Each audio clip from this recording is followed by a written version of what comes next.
Hi guys, कैसे हो आप सब। मैं हूं आपका होस्ट और दोस्त ईशान महेश्वरी और आप सभी का स्वागत है मेरे यूट्यूब चैनल EM मैथमेटिक्स पर। तो आज के इस वीडियो लेक्चर में हम क्लास 9th CBSE मैथ्स का चैप्टर नंबर 1 नंबर सिस्टम का लेक्चर नंबर 25 लेकर आए हैं, जिसमें हम आपकी NCERT टेक्स्ट बुक के एक्सरसाइज 1.5 के क्वेश्चन नंबर 1 and 2 के सॉल्यूशंस देखने वाले हैं। तो इस लेक्चर में जो भी कुछ हमने एक्सरसाइज 1.4 के बाद पढ़ा था, यानी operations on real numbers, laws of radicals और रैशनलाइजिंग द डिनोमिनेटर, साथ ही साथ representation of real numbers on number line, ये चारों टॉपिक्स में से क्वेश्चंस जो हैं कंसिस्ट करते हैं। इसलिए इस एक्सरसाइज को सॉल्व करने से पहले आपको ये चारों टॉपिक्स अच्छे से आने चाहिए। जिन बच्चों को ये टॉपिक्स अच्छे से नहीं आते वो EM मैथमेटिक्स चैनल पर इसके लेक्चर्स देख सकते हैं, जो कि मैंने इंडिविजुअल बनाए हुए हैं, जिसमें बेसिक क्वेश्चंस के साथ साथ पूरी थ्योरी आपके सामने होगी। तो उससे आपको एकदम क्लैरिफिकेशन मिल जाएगी क्या क्या है इन सब टॉपिक्स के बीच में, और हेंस आप बिल्कुल प्रिपेयर हो जाएंगे एक्सरसाइज 1.5 को सॉल्व करने के लिए। तो शुरू करने से पहले जिन लोगों ने अभी तक मेरे चैनल को सब्सक्राइब नहीं किया है वो प्लीज़ मेरे चैनल को सब्सक्राइब करें और बेल आइकन को दबाएं, ताकि आप मेरे लेटेस्ट वीडियो अपडेट्स जल्द से जल्द देख सकें। साथ ही साथ मैं आपको बता देना चाहता हूं कि इस लेक्चर के PDF नोट्स का जो लिंक है वो डिस्क्रिप्शन बॉक्स में अवेलेबल है। आप वहां पे जाएं और PDF नोट्स को डाउनलोड करें और उन्हें यूटिलाइज करें। इस लेक्चर में A to Z जो भी चीज़ मैं आपको बताने वाला हूं और जो भी चीज़ आपके सामने लिखने वाला हूं, वो सभी की सभी चीज़ें उन PDF नोट्स के अंदर अवेलेबल होंगी। तो जाइए और जल्दी से उन्हें डाउनलोड करिए।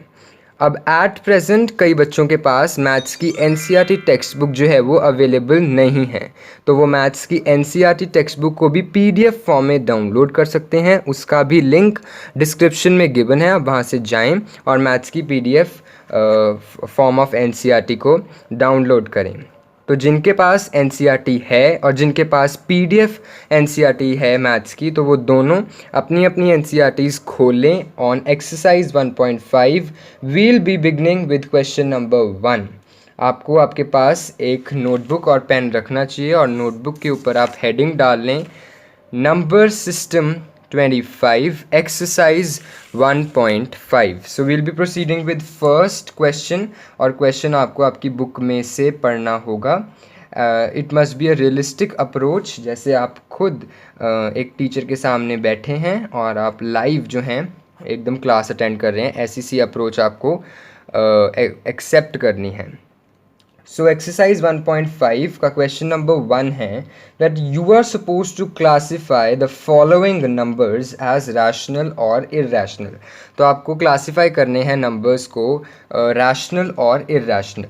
तो इस क्वेश्चन को शुरू करने से पहले इस क्वेश्चन में जो कंसेप्ट यूज़ हुआ है, जो जिसकी वजह से हम इसको सॉल्व करने वाले हैं, मैं सबसे पहले उस कंसेप्ट को आपको एक बारी समराइज़ करा दूँ। तो ऑपरेशंस इन रियल नंबर्स में हमने 3 रिजल्ट्स पढ़े थे, बहुत ही इंपॉर्टेंट 3 रिजल्ट्स हमने पढ़े थे ऑपरेशंस इन रियल नंबर्स वाले टॉपिक में।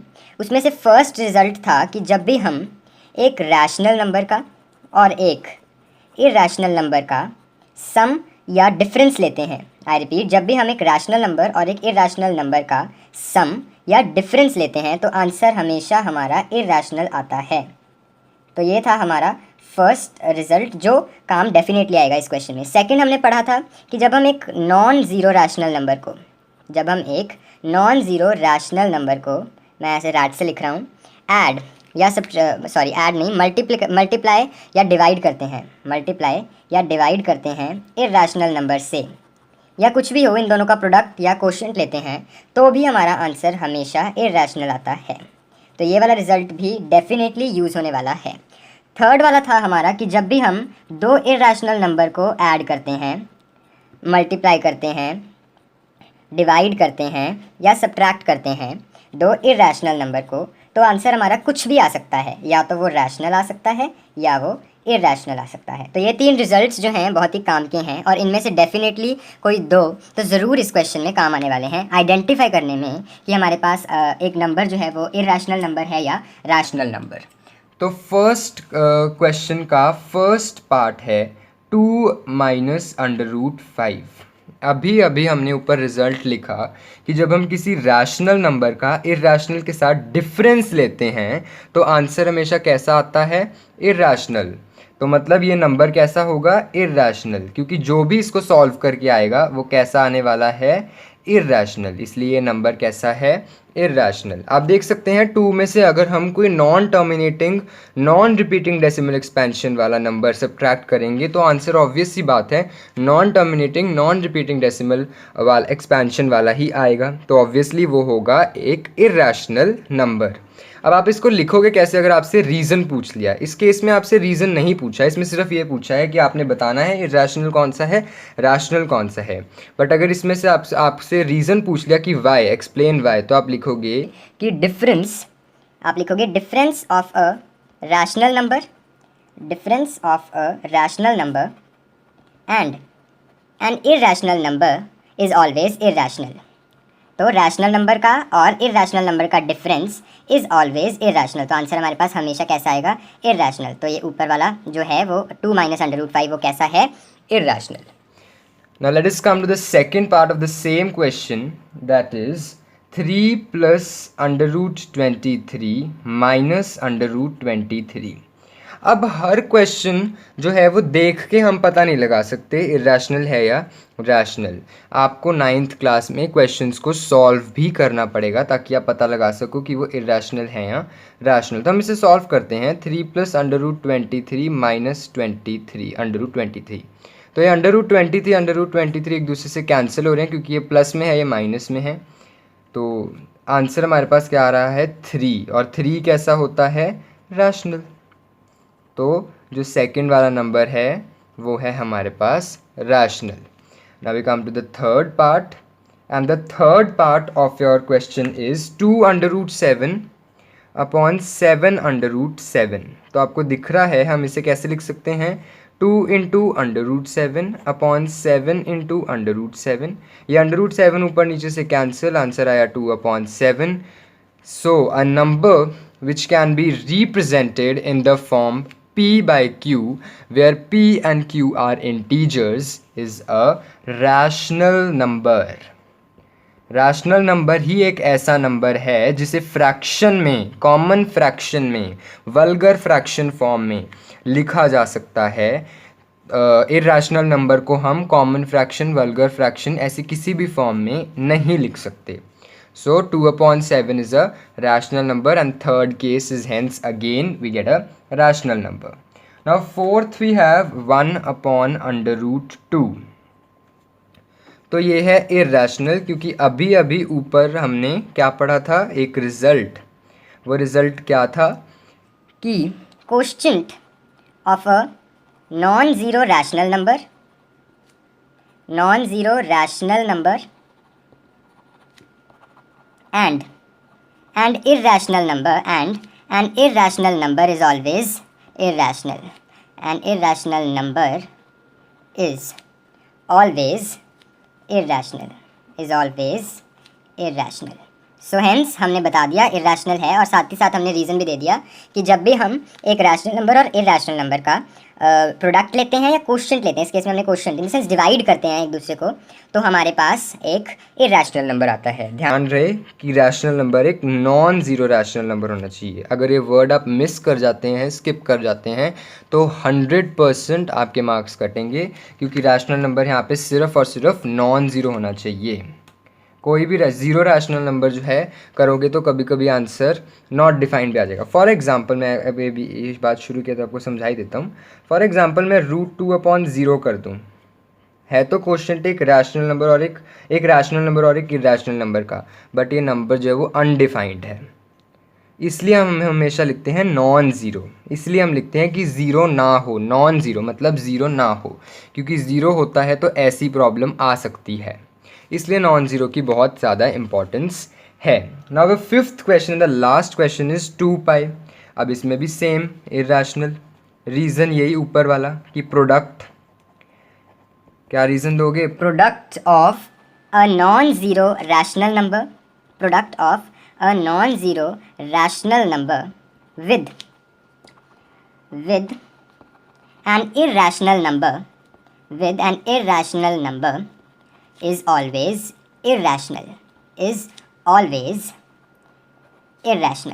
तो एक नॉन जीरो रैशनल नंबर का प्रोडक्ट एक इरेशनल नंबर के साथ ऑलवेज इरेशनल। यहाँ पे भी नॉन जीरो वर्ड बहुत इंपॉर्टेंट है।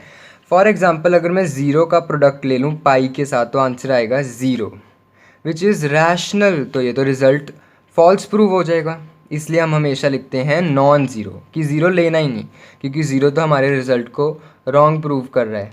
इसलिए ज़ीरो लेना ही नहीं। इसलिए हमेशा नॉन ज़ीरो वर्ड लिखना बहुत इम्पॉर्टेंट है। अगर आप मिस कर जाते हैं तो आपके 100% जो है वो मार्क्स कटने वाले हैं, शायद पूरा का पूरा मार्क्स भी कट जाए। So that was all about the first question which was based upon the operations on real numbers, जिसमें से हमें पता लगाना था कि इरेशनल कौन सा है, रैशनल। कुछ तो हमने सॉल्व करके पता लगाया और कुछ हमने on the basis of the results हमने पता लगाया। अब सेकंड क्वेश्चन में जो कंसेप्ट यूज़ होने वाला है वो भी मैं उस क्वेश्चन को शुरू करने से आपको पहले ही बता देने वाला हूँ। और सेकंड क्वेश्चन में जो कंसेप्ट यूज़ होगा वो है लॉज ऑफ रेडिकल्स या फिर identities.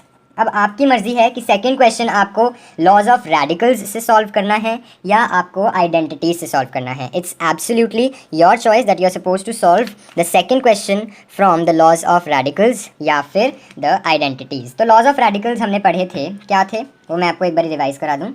a plus under root B into A minus under root B is A square minus B. Then second was, I am writing it shuffled, ऐसे मुझे याद नहीं लाइन वाइज तो, but shuffled. Under root A plus under root B into under root A minus under root B is A minus B, ये था दूसरा law. The third, under root A plus under root B का whole square is A plus two under root A B plus B. The fourth one, under root A plus under root B into under root C plus under root D is under root A C plus under root A D plus under root B C plus under root B D. Fifth, under root A B can be written as under root A into under root B.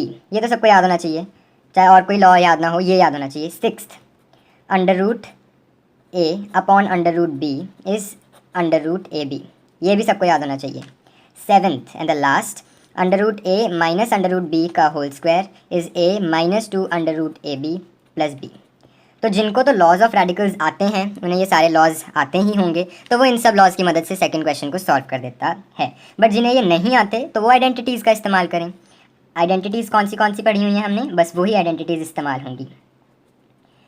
तो first identity हमने पढ़ी है A plus B into A minus B is A square minus B square. ये 100% मतलब यही ज़्यादातर इस्तेमाल होती है आइडेंटिटी। दूसरी आइडेंटिटी ए प्लस बी का होल स्क्वायर, वो सबको पता है, A square plus B square plus 2ab।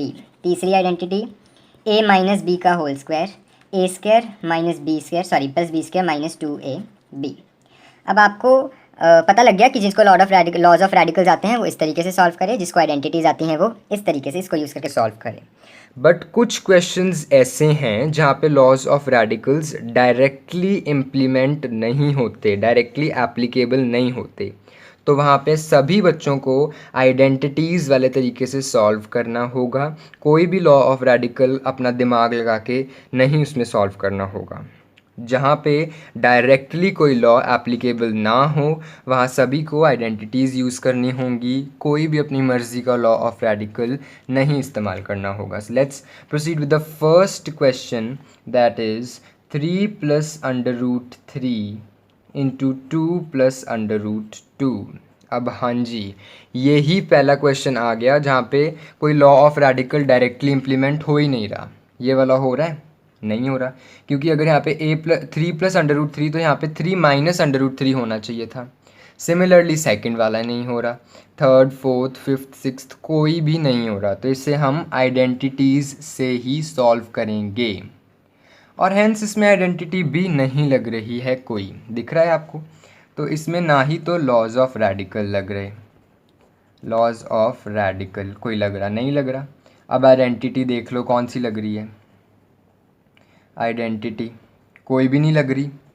तो ये question by simple multiplication he solve हो जाएगा। ज़रूरी नहीं हर क्वेश्चन लॉ ऑफ रेडिकल या आइडेंटिटी से सॉल्व हो, ऐसे भी क्वेश्चंस होते हैं जो सिंपल मल्टीप्लिकेशन से ही सॉल्व हो जाते हैं। क्या करना है आपको इसमें, पहले 3 को इन दोनों से मल्टीप्लाई करो, फिर √3 को इन दोनों से मल्टीप्लाई करो। आई होप आप सभी को ब्रैकेट्स ज़रूर खोलने आते होंगे। So we what we get 3 into 2 plus √2 plus का sign √3 into 2 plus √2। I guess it's very easy. ये मल्टीप्लिकेशन तो क्लास 8 में सीखी हुई है। Now what, 3 into 2 6, 3 into √2 3 √2, √3 into 2 2 √3, √3 into √2। अब यहाँ देखो एक लॉ ऑफ रेडिकल लग रहा है, और वो ये है जो मैंने कहा था कि सभी बच्चों को याद करना है। √AB is equals to √A into B. मतलब √A इंटू √B को मैं √AB लिख सकता हूँ, यानी √AB, यानी 3 2 ज़ा 6। So this is the answer. 6 plus 3 √2 plus 2 √3 plus √6. This is your answer to the first question. Now second one. Second one is 3 plus √3 and 3 minus √3.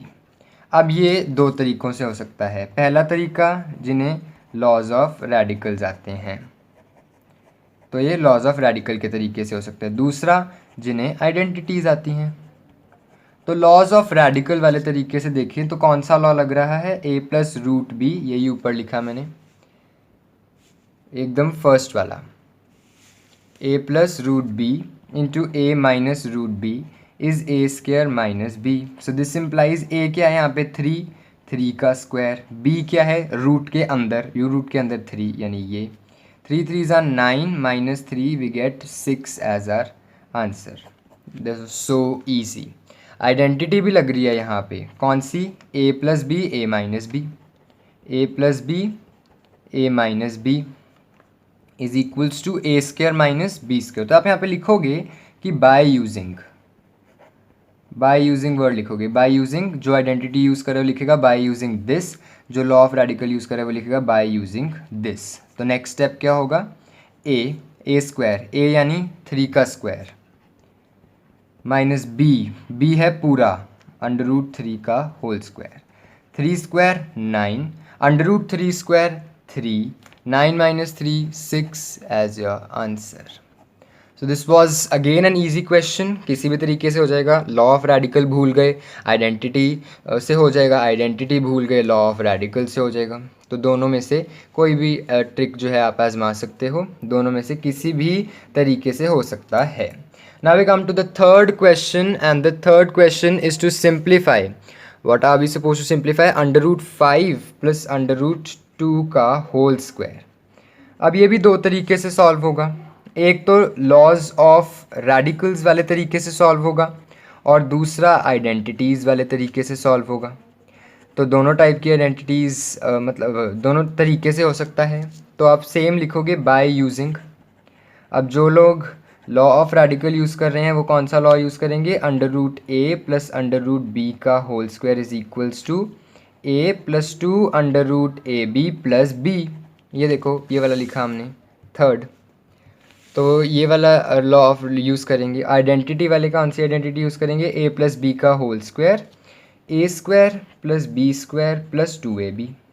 तो क्या लिखेंगे वो यहाँ पे a plus 2 √ab plus b। a क्या है, √ के अंदर वाला है a यानी 5, 2 √ab, a क्या है 5, b क्या है 2, तो 5 इंटू 2 10, b क्या है 2, तो आंसर आएगा 7 प्लस 2 √10। 7 कैसे, 5 प्लस 2 आंसर।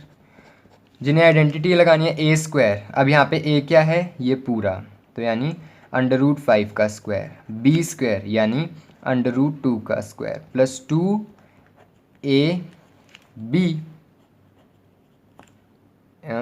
Sorry done.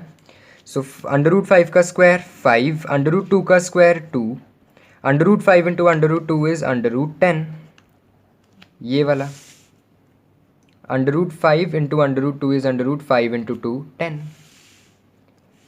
सो आंसर सेम आ रहा है 7 + 2 √10 इज़ योर आंसर। सो मतलब मोस्ट ऑफ द क्वेश्चंस दोनों तरीके से हो जाते हैं, नहीं तो मोस्ट ऑफ द क्वेश्चंस ऐसे हैं जो दोनों में से किसी भी तरीके से नहीं होते, आपको सिंपल मल्टीप्लिकेशन से सॉल्व करने होते हैं। So let's come to the fourth question which is the last one, √5 - √2। Fourth question, √5 - √2 and √5 + √2। So this is your fourth question. अब ये भी दो तरीक़ों से होगा। पहला जिन्हें लॉज ऑफ रेडिकल्स आता है और दूसरा जिन्हें आइडेंटिटीज़ आती है। देखो लॉ ऑफ रेडिकल भी आइडेंटिटी से ही बना है, बस आपको याद करने का तरीका है वो। तो कौन सा लॉ यूज़ हो रहा है यहाँ पे? यहाँ पे हो रहा है √a - √b, √a + √b किसके बराबर? a - b। आइडेंटिटी कौन सी यूज़ हो रही है?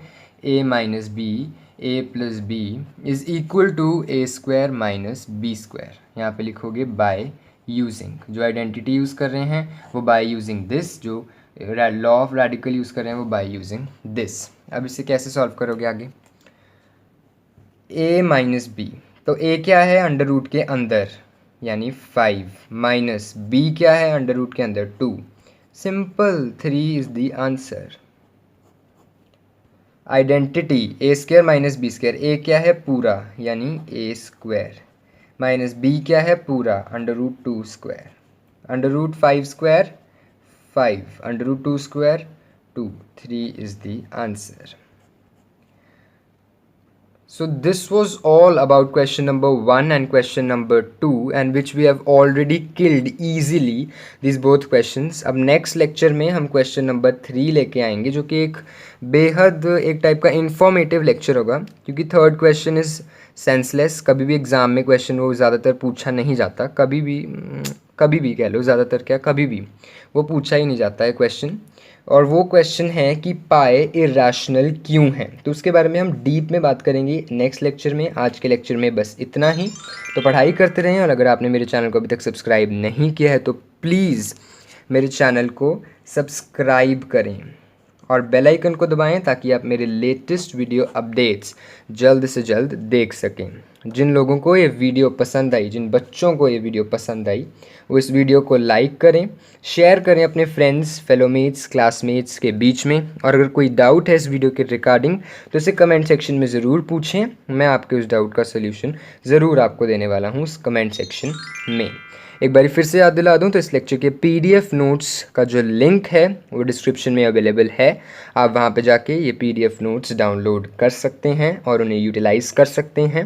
इस लेक्चर में मैंने जो भी पढ़ाया है A to Z वो PDF नोट्स में बहुत ही नीट एंड टाइडी मैनर में प्रेजेंट है, विद वर्ड टू वर्ड जो रिक्वायर्ड है। So that's all we have for us today. Thank you and have a very nice day ahead.